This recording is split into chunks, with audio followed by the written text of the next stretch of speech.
San Biagio di Callalta, sorprende i ladri in casa in piena notte, li affronta con un bastone, 82enne spinto a terra dai banditi che furono con gli ori e la catenina strappata alla vittima, l'anziano in ospedale. In passeggiata lungo il Piave mentre i ladri saccheggiano le auto in sosta è successo a Nervesa della Battaglia, lunotti sfondati alla ricerca di qualcosa da rubare. Incidente sul lavoro alla Texa di Monastiere, un operaio di 52 anni dipendente di una ditta esterna appoggia il piede su un grosso tombino che alzatosi improvvisamente lo colpisce al fianco.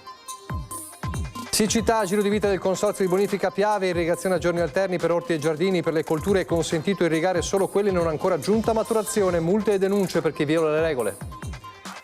Intanto a Piave di Soligo il sindaco firma l'ordinanza che limita l'utilizzo dell'acqua potabile che potrà ora essere utilizzata soltanto per le normali necessità domestiche e igieniche.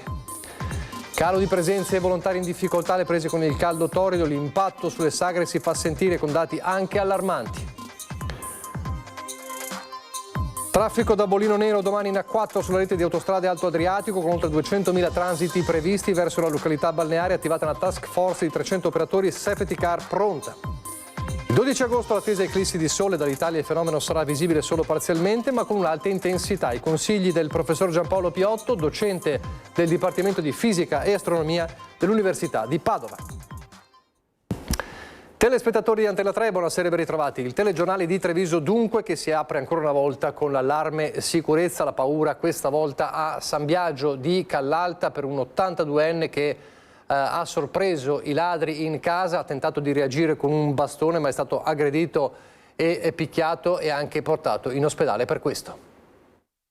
Una notte da incubo vissuta tra paura e violenza. Erano circa le 2 quando un pensionato di 82 anni nella sua abitazione di Olmi di San Biagio di Callalta è stato svegliato da rumori sospetti provenienti dal piano terra. Intuendo che potesse esserci qualcuno in casa, l'uomo è sceso per controllare con un bastone in mano. Davanti a lui si è trovato faccia a faccia con 2 persone dal volto travisato, introdottesi nell'abitazione per mettere a segno un furto, probabilmente convinte che all'interno non ci fosse nessuno. L'anziano non si è tirato indietro, armato soltanto del suo bastone ha cercato di affrontare i 2 malviventi nel tentativo di difendere la propria casa. Ne è nata una violenta colluttazione. I ladri, pur di garantirsi la fuga, lo hanno scaraventato a terra e, prima di allontanarsi, gli hanno strappato dal collo una catenina d'oro, impossessandosi anche di alcuni orologi.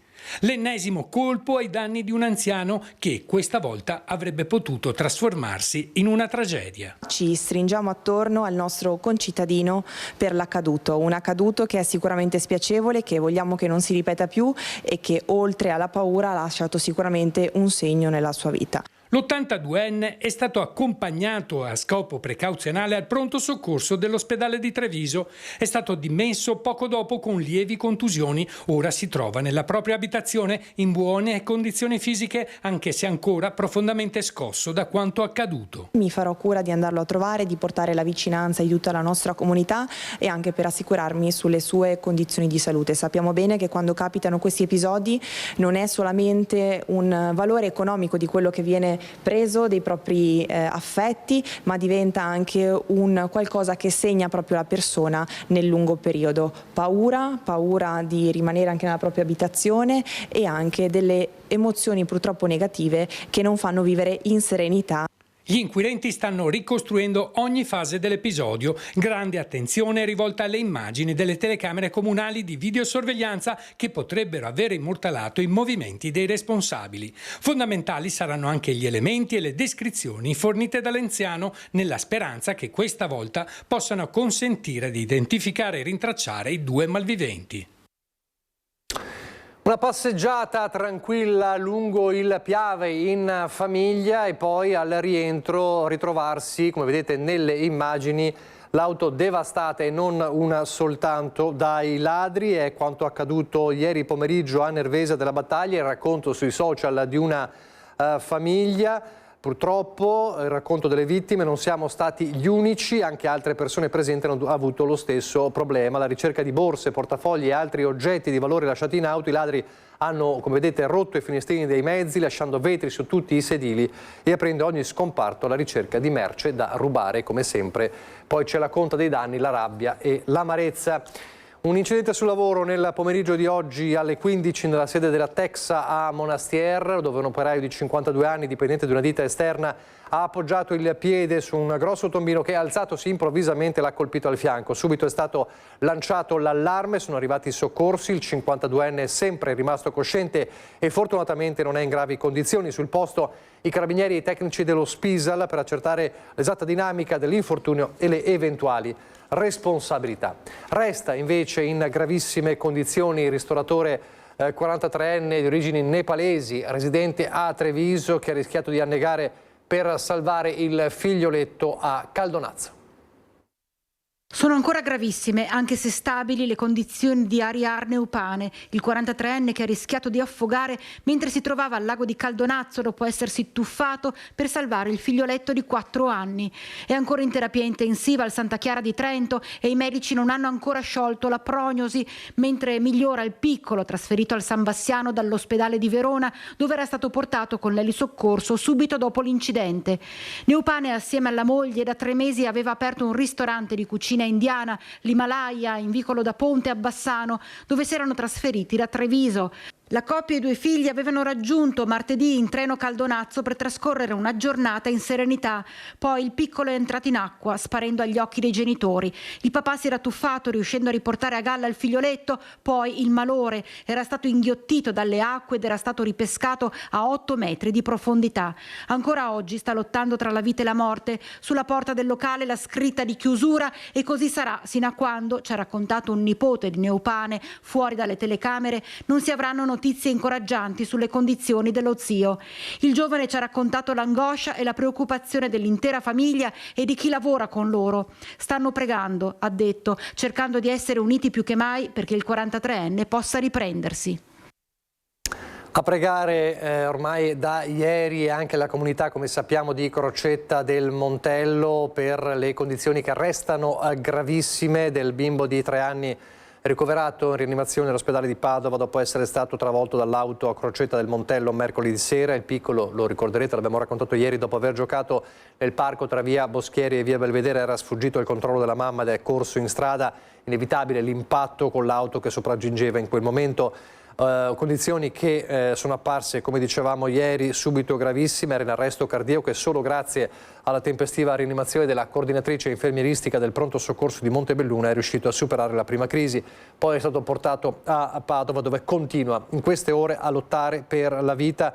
La famiglia del bimbo di origine marocchina risiede fuori regione ed era venuta a Crocetta per fare visita ad alcuni parenti. Continua davvero l'attesa per il prossimo bollettino medico del piccolo sfortunato. A Treviso adesso ancora con la cronaca, sicurezza e decoro in città, l'operazione congiunta di Polizia Locale e Guardia di Finanza in centro storico e nel quartiere di Sant'Antonino. Alcolici e comportamenti indecorosi in via Orioli. Dopo la segnalazione dei passanti, agenti della Polizia Locale e della Guardia di Finanza sono intervenuti in una delle zone più calde della città di Treviso ed hanno controllato un gruppo di numerosi giovani stranieri che consumavano alcolici su suolo pubblico. All'esito delle verifiche sono state elevate 2 sanzioni amministrative che hanno portato all'ordine di allontanamento dal quadrante di via Roma nei confronti di 2 ventenni del Senegal e del Togo. I controlli nell'ambito di un dispositivo straordinario che ha visto coinvolti il centro storico della città, in particolare il quadrante di via Roma e Riviera Margherita ed il quartiere di Sant'Antonino. Qui, grazie all'ausilio dell'unità cinofila, è stato individuato un uomo che nascondeva in tasca della droga. Lo stupefacente è stato sequestrato, mentre per l'uomo è scattata la segnalazione alla prefettura. I 2 volti paradossali di questo periodo sono da una parte il maltempo improvviso come quello di stanotte e poi la siccità. Allora partiamo dalla notata di maltempo su Treviso e Alta Marca. Danni minori rispetto a quanto abbiamo raccontato nel Veneto e che vedremo anche su Belluno, nel Veneto soprattutto Bovolone e il Padovano, ma non sono mancate le forti raffiche di vento a Treviso, come vediamo lungo la Ostiglia, ma anche e soprattutto lungo la pedemontana trevigiana, una ventina di interventi per alberi e rami pericolanti o cantine allagate. Tra Cavaso del Tomba, Castelcuco, Monfumo e Asolo è caduta anche una debole grandinata. I disagi maggiori sono registrati poi sulla linea ferroviaria Venezia-Udine, dove alcuni rami finiti sui binari hanno provocato cancellazioni e ritardi fino a mezz'ora per i treni della mattinata di oggi. E intanto a Treviso città al via un piano straordinario di manutenzione su caditoie, tombini, fossati e rete di raccolta delle acque meteoriche per rafforzare la sicurezza idraulica delle città e ridurre il rischio di allagamenti in vista di eventi meteorologici sempre più frequenti, intensi ed estremi come quello di ieri sera. Il piano, coordinato dai settori lavori pubblici e ambiente e verde pubblico con il vice sindaco Alessandro Manera e l'assessore Sandro Zampese, in collaborazione con l'assessorato al bilancio guidato da Cristian Schiavon, prevede un investimento che ammonta ai circa 130.000 euro. L'annuncio anche via social da parte del sindaco Mario Conte. Abbiamo da poco finito una riunione interna con l'assessore Zampese ai lavori pubblici, con il vice sindaco Manera che ha la delega alla pulizia della città, alla manutenzione del verde, e soprattutto con l'assessore Schiavon, perché stiamo mettendo appunto un piano straordinario di difesa idraulica del nostro territorio. Come avete potuto vedere in queste settimane, il grande caldo accumulato ci fa pensare che potranno arrivare nelle prossime settimane dei fortunali molto importanti che potrebbero mettere a rischio il nostro territorio. Ne abbiamo avuto un assaggio anche proprio questa notte e quindi partiremo con un'azione di pulizia straordinaria delle caditoie, di manutenzione straordinaria dei fossati. Stiamo mappando le zone un po' più a rischio che storicamente sono andate in difficoltà della nostra città, proprio per mettere in sicurezza tutto il territorio comunale da eventuali eventi meteorologici di grande intensità. Ma chiedo aiuto anche a voi cittadini, non soltanto attraverso le segnalazioni, che sono certamente importanti, ma se ognuno di noi fa un piccolo sforzo e cerca di aiutarci a tenere pulite per esempio le caditoie che avete davanti casa, già questo è un grande aiuto che darete non soltanto all'amministrazione comunale ma a tutta l'intera comunità. Quindi aiutiamoci, segnaliamo e se possiamo teniamo pulito davanti a casa. È una cosa che una volta si faceva, oggi abbiamo un po' perso queste abitudini, però a partire dal sindaco prendiamoci l'impegno di tenere puliti quei 10-20 metri che abbiamo davanti casa, perché questo è un aiuto importantissimo che diamo a tutti noi.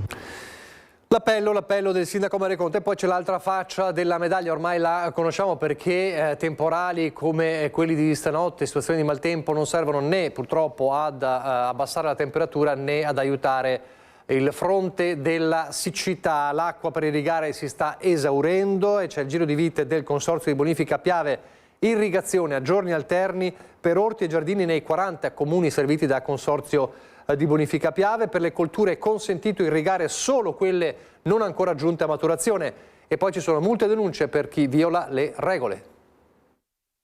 Potrebbe accadere che improvvisamente non abbiamo più l'acqua nei nostri canali e non abbiamo più l'acqua in pressione. Diciamo che potrebbe essere anche prima di Ferragosto. Caldo torrido, assenza di piogge e i 3 laghi montani che alimentano il sistema irriguo del Piave, Mis, Pieve di Cadore e Santa Croce, ridotti ai minimi. Ancora pochi giorni e non ci sarà più acqua per irrigare. È l'allarme del Consorzio Piave che ha quindi deciso di razionare l'acqua. Lo scopo è riuscire a salvare le colture non ancora giunte a maturazione come vigneti, orticole e secondi raccolti di mais e soia.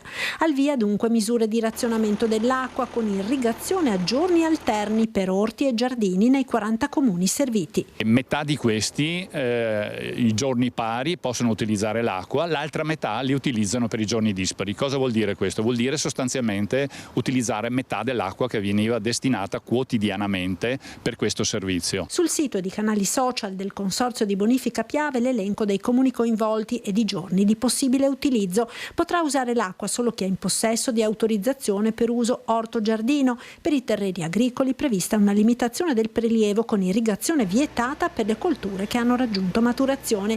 Vigneti e colture specializzate potranno essere irrigate solo con rispetto dell'orario assegnato o allegato all'autorizzazione al prelievo di emergenza. L'attenzione è massima, ci saranno controlli e chi non rispetta le regole rischia sanzioni salate dai 200 ai 400 euro in caso di recidiva e la denuncia alle autorità per furto d'acqua. quanto preziosa è l'acqua impone che venga utilizzata con la massima attenzione, ed è proprio per questo che abbiamo applicato delle sanzioni, perché sappiamo benissimo che le regole vengono rispettate sempre di più se a monte ci sono delle sanzioni che le fanno rispettare.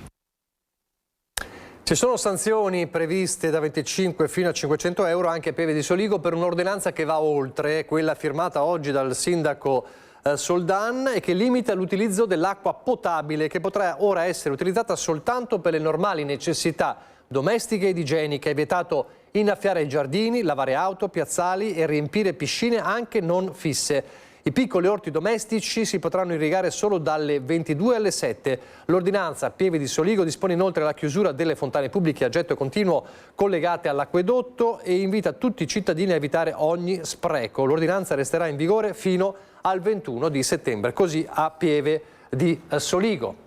Un altro impatto sull'economia e anche sulla socialità del caldo torrido è quello sulle sagre. Con queste temperature vanno in sofferenza le sagre, c'è un calo di presenze e i volontari anche sono in difficoltà. Le sagre di paese non sono semplici feste, sono il luogo dove una comunità si riconosce, il cibo della tradizione, le orchestre che suonano fino a tardi e le tavolate senza fine raccontano di un Veneto che resiste al tempo. È qui che si tramandano tradizioni, si ritrovano gli amici di sempre e per qualche sera un intero paese torna davvero a sentirsi famiglia.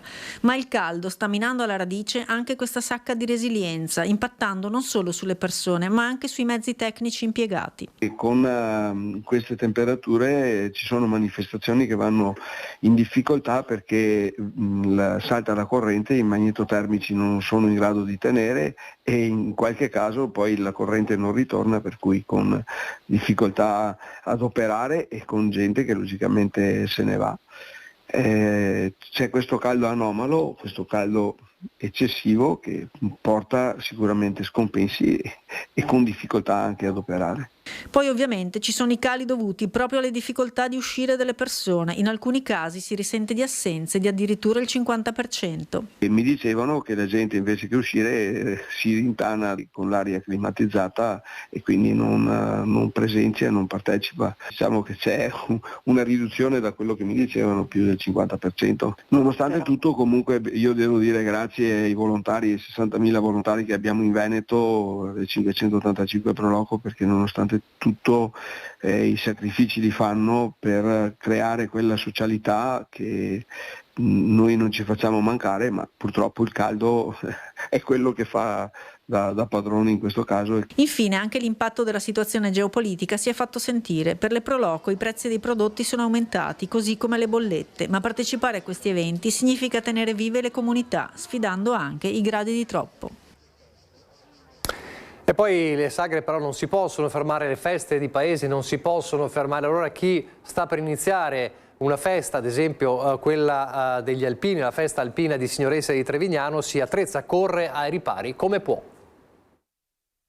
Noi quest'anno, anche l'anno scorso, abbiamo installato un sistema di climatizzazione con 2 pompe di calore adeguate proprio per soddisfare il fabbisogno sia del caldo che del freddo.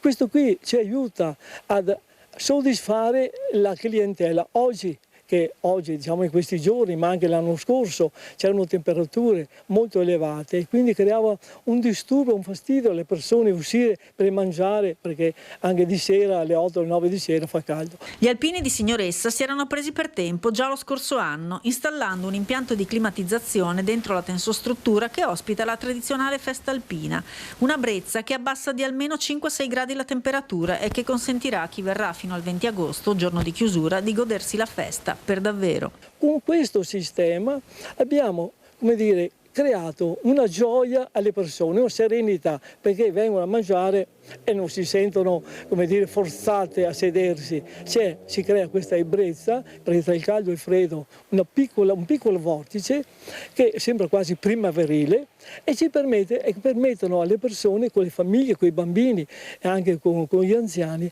a mangiare bene. Qui si potrà anche ammirare una storica cucina da campo usata nelle spedizioni militari del passato. Qui, sotto al tendone, oltre 600 persone a sera saranno servite da 60 volontari. Folla attesa anche la tradizione tradizionale festa di Rovarè. Nonostante qui non ci siano i ventilatori, la pioggia appena arrivata potrebbe dare una tregua serale, anche se il presidente conferma il calo delle presenze. Preferiscono forse venire a prendere qualcosa da portare a casa che fermarsi qui e mangiare. È impossibile quasi stare sotto lo stand.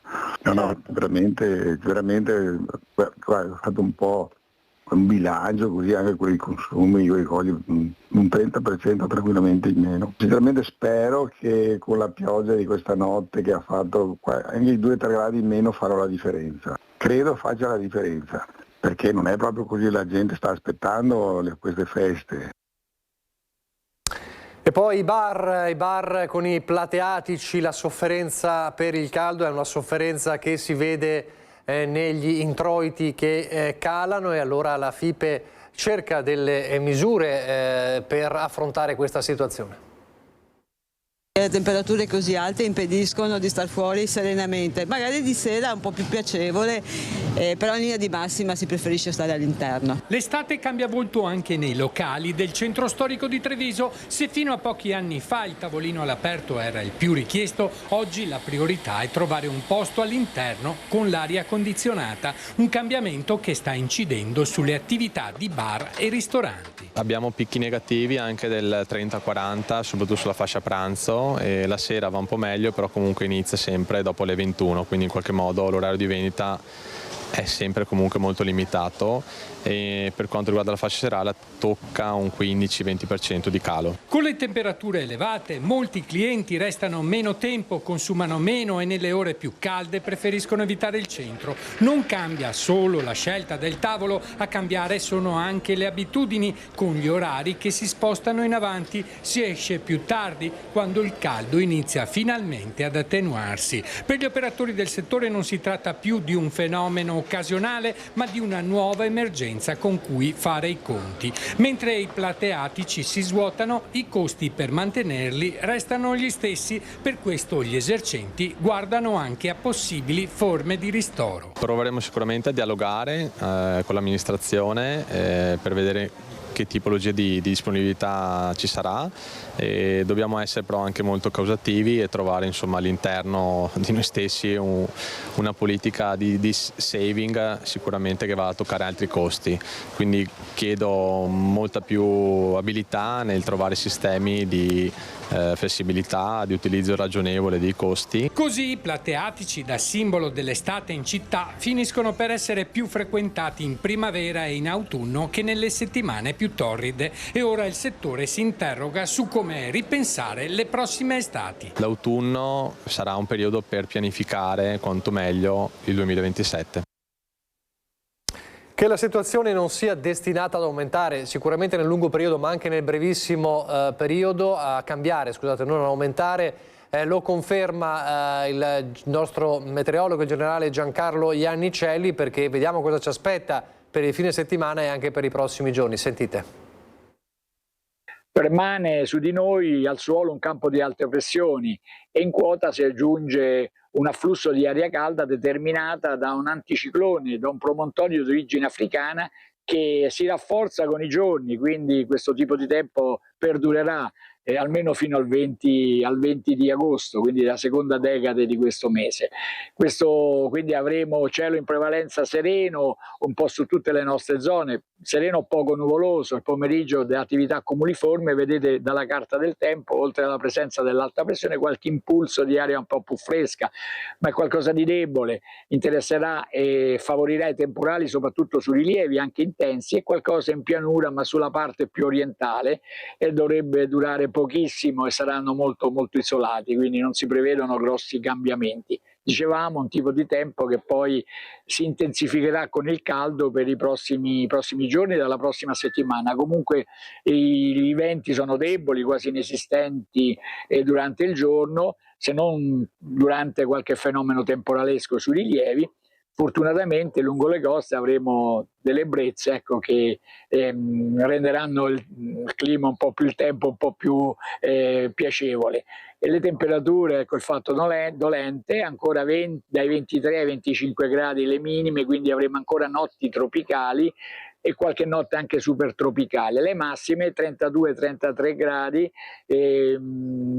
35 gradi già per domenica, poi aumenteranno ancora la prossima settimana per portarsi ancora a 36-37 gradi. Temporaneamente potranno calare, ma di 1 grado, 2 gradi, quindi cali che non sono significativi. Rimane insomma attiva questa ondata di calore. L'Alto Adriatico con questa situazione è previsto poco mosso o quasi calmo. È tutto. E di fronte a un weekend ancora con grande caldo ci si prepara all'ennesimo bollino nero in autostrada per domani. Sarà un altro weekend contrassegnato dal grande esodo d'agosto. Traffico da bollino nero domani sulla rete di autostrade Alto Adriatico, con oltre 200.000 transiti previsti, prevalentemente in direzione delle località balneari di Veneto, Friuli Venezia Giulia e del confine di Stato, per coloro i quali sono diretti in Istria e Dalmazia. La concessionaria fa sapere in una nota di aver attivato una task force di oltre 300 operatori, rafforzando la presenza di personale ai caselli e attivando presidi sanitari. L'area più critica è la barriera di Trieste-Lisert, snodo per la Slovenia, la Croazia e il centro-est Europa, dove si attendono quasi 29.000 uscite. La chiusura della superstrada slovena H4 ha già incrementato il traffico del 14% nell'ultimo mese. In caso di lunghe code, i mezzi leggeri saranno deviati sulla A34 Villesse-Gorizia con l'ausilio della safety car della polizia stradale. Domenica è previsto traffico da bollino rosso con circa 169.000 veicoli in transito. Il divieto di circolazione per i mezzi pesanti sarà in vigore domani dalle 8 alle 22 e domenica dalle 7 alle 22. Pochi istanti di pubblicità, poi parleremo di stelle.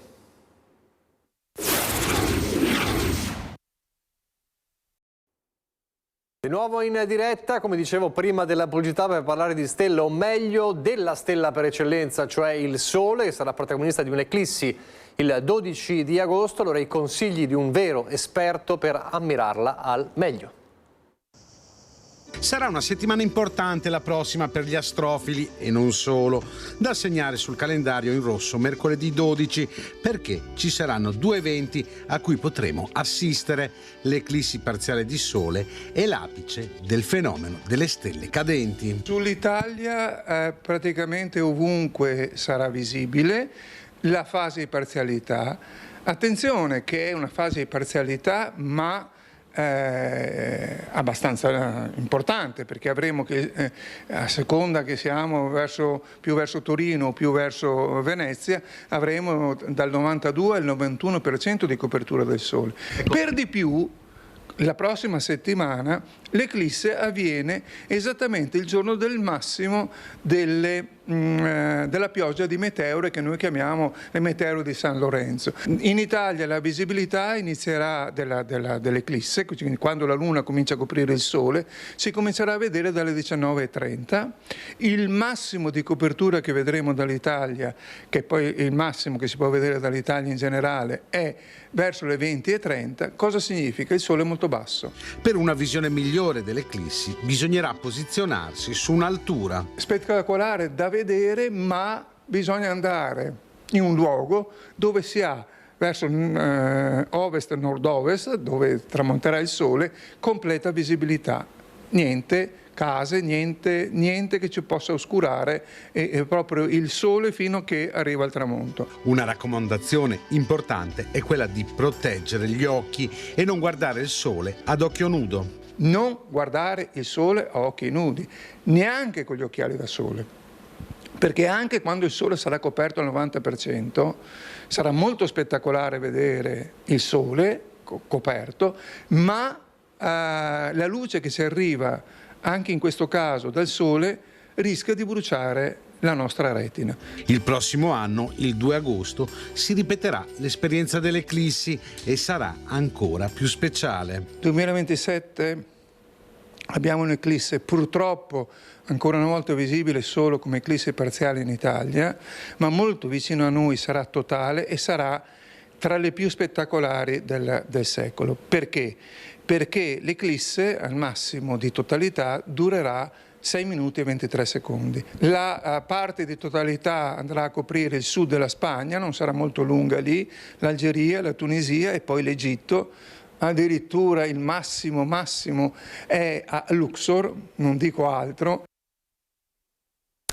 Dunque appuntamento il 12 manca il 2027 per gli esperti, noi invece andiamo, per gli appassionati o meglio, noi andiamo invece nel bellunese.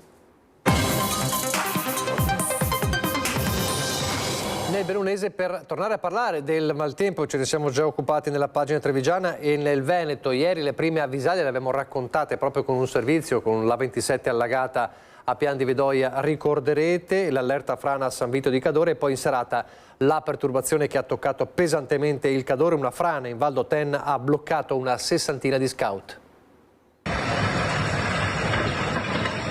Lo smottamento si è verificato attorno alle 18 di ieri in località di Asse, in Val d'Oten, a Calalzo di Cadore. Strada sterrata bloccata tra Pracia dell'An e il rifugio Capanna Alpini. In mezzo un gruppo di 60 scout ospitati in una baita che fortunatamente non hanno mai corso pericoli. L'allarme ha fatto convergere i vigili del fuoco con le ruspe del gruppo operativo speciale. Lì si è lavorato a lungo per la rimozione di fango e materiale, consentendo il ripristino del transito ai mezzi fuori strada.